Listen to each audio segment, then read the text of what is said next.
ಬೆಂಗಳೂರಿನ ಜಯದೇವ ಆಸ್ಪತ್ರೆಯಲ್ಲಿ ಚಿಕಿತ್ಸೆ ಪಡಿತಾ ಇರುವಂತಹ ಮಾಜಿ ಸಿಎಂ ಯಡಿಯೂರಪ್ಪ ಅವರನ್ನ ನೋಡೋದಕ್ಕೆ ಅವರ ಕುಟುಂಬದ ಸದಸ್ಯರು ಇವತ್ತು ಭೇಟಿಯಾಗಿದ್ರು.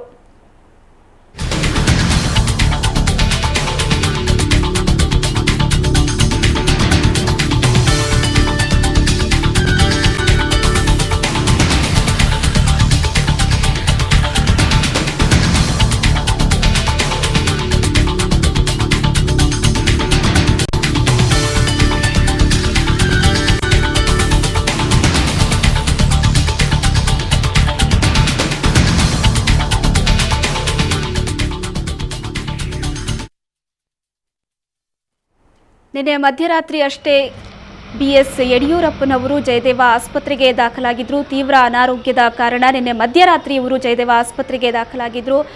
ಜಯದೇವ ಆಸ್ಪತ್ರೆಯಲ್ಲಿ ಸಾಕಷ್ಟು ಅವರ ಅಭಿಮಾನಿಗಳಾಗಿರ್ಬೋದು ಅಥವಾ ರಾಜಕೀಯ ವಲಯದಲ್ಲಿರುವಂತಹ ಅವರ ಸ್ನೇಹಿತರಾಗಿರ್ಬೋದು ಅವರನ್ನ ನೋಡೋದಕ್ಕೋಸ್ಕರ ಬರ್ತಾ ಇದ್ರು. ಆದರೆ ಈಗ ಅವರ ಕುಟುಂಬ ವರ್ಗವೇ ಜಯದೇವ ಆಸ್ಪತ್ರೆಯಲ್ಲಿದೆ. ಅವರ ಮಗ, ಅವರ ಸೊಸೆಯಂದಿರು ಹಾಗೂ ಮಗಳಾದಂತಹ ಅರುಣಾದೇವಿ ಕೂಡ ಜಯದೇವ ಆಸ್ಪತ್ರೆಗೆ ತೆರಳಿದ್ದಾರೆ. ಯಡಿಯೂರಪ್ಪನವರು ಜಯದೇವ ಆಸ್ಪತ್ರೆಯಲ್ಲಿರುವಂತಹ 3ನೇ ಮಹಡಿಯಲ್ಲಿರುವಂತಹ ಐಸಿಯುನಲ್ಲಿ ಚಿಕಿತ್ಸೆಯನ್ನ ಪಡಿತಾ ಇದ್ದಾರೆ.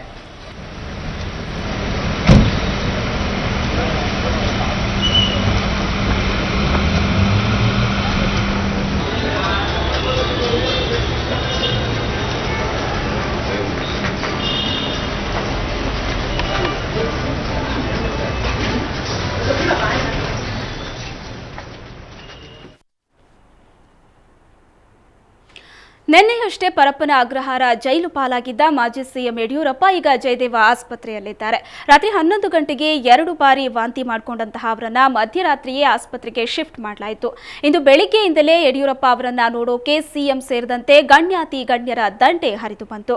ಯಡಿಯೂರಪ್ಪ ಮಾತನಾಡೋ ಸ್ಥಿತಿಯಲ್ಲೇ ಇಲ್ಲ ಎಂದ ಸದಾನಂದ ಗೌಡ್ರ ಟೀಮ್ ಅರ್ಧ ಗಂಟೆಗೂ ಹೆಚ್ಚು ಕಾಲ ಆಸ್ಪತ್ರೆಯಲ್ಲೇ ಇತ್ತು.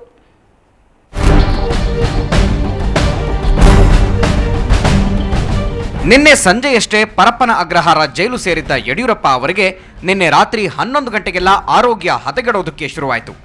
2 ಬಾರಿ ವಾಂತಿ ಮಾಡಿಕೊಂಡ ಯಡಿಯೂರಪ್ಪ ಅವರಿಗೆ ರಾತ್ರಿ 12 ಗಂಟೆಗೆ ಎದೆ ನೋವು ಶುರುವಾಯಿತು. ಜೈಲಿನ ಆಸ್ಪತ್ರೆಯಲ್ಲಿ ಚಿಕಿತ್ಸೆ ನೀಡಲಾಯಿತು. ಹೀಗಾಗಿ ರಾತ್ರಿ 1 ಗಂಟೆ 25 ನಿಮಿಷಕ್ಕೆ ಯಡಿಯೂರಪ್ಪ ಅವರನ್ನ ಜೈಲಿನಿಂದ ಆಸ್ಪತ್ರೆಗೆ ಕರೆತರಲಾಯಿತು. ಮಧ್ಯರಾತ್ರಿ 1:40ಕ್ಕೆ ಜಯದೇವ ಆಸ್ಪತ್ರೆಗೆ ಸೇರಿಸಲಾಯಿತು. ಸುಮಾರು 8 ಗಂಟೆ ಜೈಲುವಾಸ ಅನುಭವಿಸಿದ ಯಡಿಯೂರಪ್ಪ ಅವರನ್ನ ಆಂಬ್ಯುಲೆನ್ಸ್ನಲ್ಲಿ ಯಾರಿಗೂ ಕಾಣದಂತೆ ಬಟ್ಟೆಯಿಂದ ಸುತ್ತುವರೆದು ವೀಲ್ಚೇರ್ನಲ್ಲಿ ಕರೆದೊಯ್ಯಲಾಯಿತು. ಯಡಿಯೂರಪ್ಪ ಚಿಕಿತ್ಸೆಗೆ 5 ವೈದ್ಯರ ತಂಡ ಟೊಂಕ ಕಟ್ಟಿ ನಿಂತಿದೆ. ಯಡಿಯೂರಪ್ಪ ಅವರಿಗೆ ಬೆನ್ನು ನೋವು, ಎದೆ ನೋವು, ಶುಗರ್, ಅಧಿಕ ರಕ್ತದೊತ್ತಡ, ಮೂತ್ರ ಸೋಂಕಿನ ಸಮಸ್ಯೆ ಕಾಣಿಸಿಕೊಂಡಿದೆ.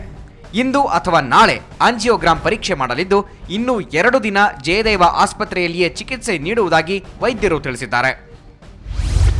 ಇವಾಗ ECG ಮಾಡಿದ್ದೇವೆ, ಎಕೋ ಟೆಸ್ಟ್ ಮಾಡಿದ್ದೇವೆ, ಬ್ಲಡ್ ಟೆಸ್ಟ್ ಮಾಡಿದ್ದೇವೆ. ಸೊ ಬಹುಶಃ ನಾಳೆ ಆಂಜಿಯೋಗ್ರಾಮ್ ಈ ಟೆಸ್ಟ್ ಎಲ್ಲ ಮಾಡಿ ಸೊ ನಂತರ ಅದಕ್ಕೆ ನೆಕ್ಸ್ಟ್ ಬುಲೆಟಿನ್ ನಾಳೆ ಈವ್ನಿಂಗ್ ಕೊಡ್ತೇವೆ.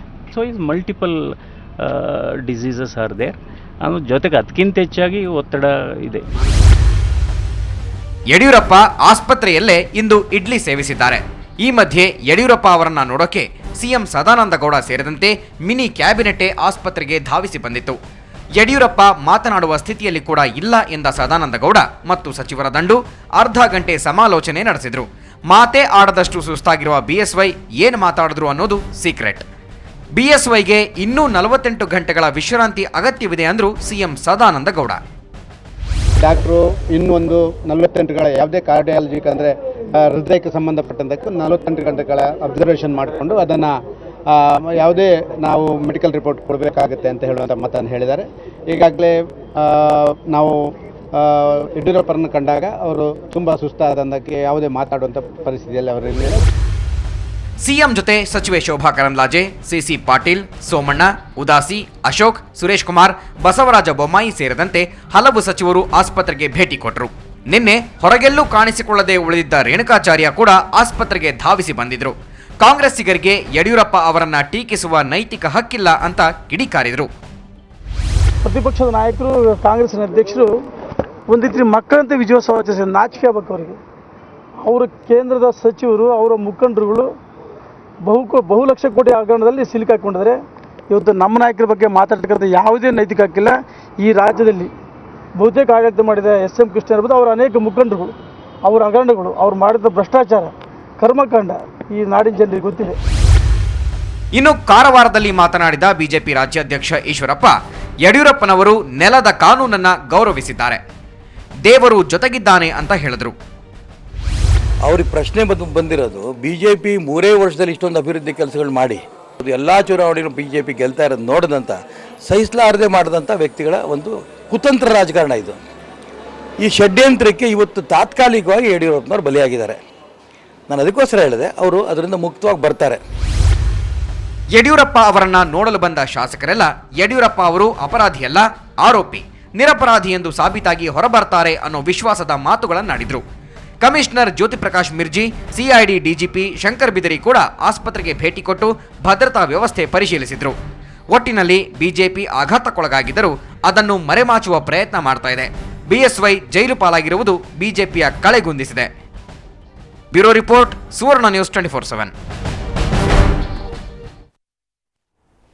ಯಡಿಯೂರಪ್ಪ ಜೈಲು ಸೇರಿದ ಕೂಡಲೇ ಕಾಂಗ್ರೆಸ್ ಚುರುಕಾಗಿದೆ, ರಾಜಭವನವೂ ಚುರುಕಾಗಿದೆ. ರಾಜಭವನಕ್ಕೆ ದೌಡಾಯಿಸಿರೋ ಸಿದ್ದರಾಮಯ್ಯ ಸುಮಾರು 1.5 ಗಂಟೆ ಚರ್ಚೆ ನಡೆಸಿದ್ದಾರೆ. ಆದರೆ ಇದು ಆರಂಭ ಮಾತ್ರ. ನಾಳೆ ಮತ್ತೆ ರಾಜ್ಯಪಾಲರನ್ನ ಕಾಂಗ್ರೆಸ್ ನಿಯೋಗ ಭೇಟಿ ಮಾಡಲಿದೆ ಎಂದಿದ್ದಾರೆ ಕೆಪಿಸಿಸಿ ರಾಜ್ಯಾಧ್ಯಕ್ಷ ಪರಮೇಶ್ವರ್. ಇದೇ ವೇಳೆ ಕಾಂಗ್ರೆಸ್ ಯಡ್ಡಿ ಬಂಧನವನ್ನ ವಿಜಯೋತ್ಸವವಾಗಿ ಆಚರಿಸಿಲ್ಲ ಅಂತ ಇಬ್ಬರೂ ನಾಯಕರು ಉಲ್ಟಾ ಹೊಡೆದಿದ್ದಾರೆ.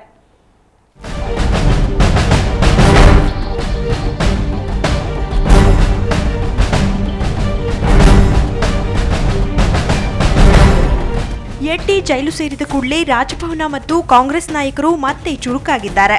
ಬೆಂಗಳೂರಿನಲ್ಲಿಂದು ರಾಜ್ಯಪಾಲರನ್ನು ಭೇಟಿ ಮಾಡಿದ ಸಿದ್ದರಾಮಯ್ಯ ಸುಮಾರು 1.5 ಗಂಟೆಗಳ ಕಾಲ ಚರ್ಚೆ ನಡೆಸಿದರು. ಬಳಿಕ ಮಾತನಾಡಿದ ಅವರು, ಇದು ಅಧಿಕಾರ ದುರುಪಯೋಗ ಮಾಡಿಕೊಳ್ಳುವವರಿಗೆ ಎಚ್ಚರಿಕೆಯ ಪಾಠ ಅಂದ್ರು. ಯಡಿಯೂರಪ್ಪ ಕಾಯಿಲೆ ಕೂಡ ಬಿಡುಗಡೆಯಾಗೋಕೆ ಮಾಡ್ತಿರೋ ತಂತ್ರಗಾರಿಕೆ ಅಂತ ಆರೋಪಿಸಿದ್ರು. ಈಗ ಜೈಲಿನಿಂದ ಹೊರಗಡೆ ಬರ್ಲಿಕ್ಕೆ ಇದೊಂದು ತಂತ್ರಗಾರಿಕೆ ಇರ್ಬೋದೇನೋ ಅಂತ ಅನ್ಸುತ್ತೆ. ಯಾಕೆ ನೆನೆ ಯಡಿಯೂರಪ್ಪನವ್ರು ಸಾಯಂಕಾಲದವರೆಗೂ ಚೆನ್ನಾಗಿದ್ರಲ್ಲ, ಇವರು ಯಾರು ಕೃಷ್ಣ ಶೆಟ್ಟಿನೂ ಕೋರ್ಟ್ ಒಳಗಡೆ ಚೆನ್ನಾಗೇ ಇದ್ರಲ್ಲ. ಇದೇ ವೇಳೆ ನಿನ್ನೆ ಕಾಂಗ್ರೆಸ್ ಯಡ್ಡಿ ಬಂಧನವನ್ನು ವಿಜಯೋತ್ಸವವಾಗಿ ಆಚರಿಸಿಲ್ಲ ಅಂತ ಉಲ್ಟಾ ಹೊಡೆದ್ರು. ಶಿವಮೊಗ್ಗದಲ್ಲಿ ಕಾಂಗ್ರೆಸ್ ಸಂಭ್ರಮಿಸಿದ್ದೇ ಬೇರೆ ಕಾರಣಕ್ಕೆ ಎಂದು ಸಮಜಾಯಿಷಿ ಕೊಟ್ರು. ಅತ್ತ ಉಡುಪಿಯಲ್ಲಿ ಮಾತನಾಡಿದ ಕೆಪಿಸಿಸಿ ಅಧ್ಯಕ್ಷ ಪರಮೇಶ್ವರ್ ಕೂಡ ಕಾಂಗ್ರೆಸ್ ವಿಜಯೋತ್ಸವ ಆಚರಿಸಿಲ್ಲ ಎಂದು ತೇಪೆ ಹಚ್ಚೋ ಪ್ರಯತ್ನ ಮಾಡಿದ್ರು. ಇದು ಕಾನೂನಿಗೆ, ಸತ್ಯಕ್ಕೆ ಸಿಕ್ಕಿರ್ತಕ್ಕಂಥ ಜಯ. ಇದು ಮಾಧ್ಯಮದ ಗೆಳೆಯರು ಕೆಲವರು ಕಾಂಗ್ರೆಸ್ನವರು ಭಾಳ ಸಂತೋಷಪಟ್ಟಿದ್ದಾರೆ, ಸೆಲೆಬ್ರೇಷನ್ಸ್ ಮಾಡಿದ್ದಾರೆ ಅಂತಕ್ಕಂಥದ್ದನ್ನು ನಾನು ನಮ್ಮ ದೃಶ್ಯ ಮಾಧ್ಯಮದಲ್ಲಿ ನೋಡಿದೆ ನಾನು. ಆದರೆ ಇದು ಸರಿ ಇಲ್ಲ. ಇದು ವಿಧಾನಸಭೆ ವಿಸರ್ಜಿಸಿ ಚುನಾವಣೆಗೆ ಹೋಗಬೇಕು ಎಂದು ಬಿಜೆಪಿಯನ್ನ ಆಗ್ರಹಿಸಿದ್ರು. ಇದೇ ವೇಳೆ ನಾಳೆ ಕಾಂಗ್ರೆಸ್ ನಿಯೋಗ ರಾಜ್ಯಪಾಲರನ್ನ ಭೇಟಿ ಮಾಡಲಿದೆ ಅಂತ ತಿಳಿಸಿದ್ರು.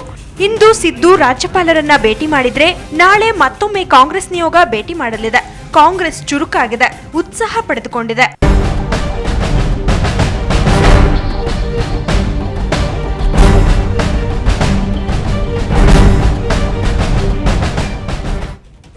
ಅತ್ತ ಮಂಗಳೂರಿನಲ್ಲಿ ಮಾತನಾಡಿದ ಜನಾರ್ದನ ಪೂಜಾರಿ ಕೂಡ ಯಡ್ಡಿ ಕಾಯಿಲೆಯ ಬಗ್ಗೆ ಅನುಮಾನ ಎತ್ತಿದ್ದಾರೆ.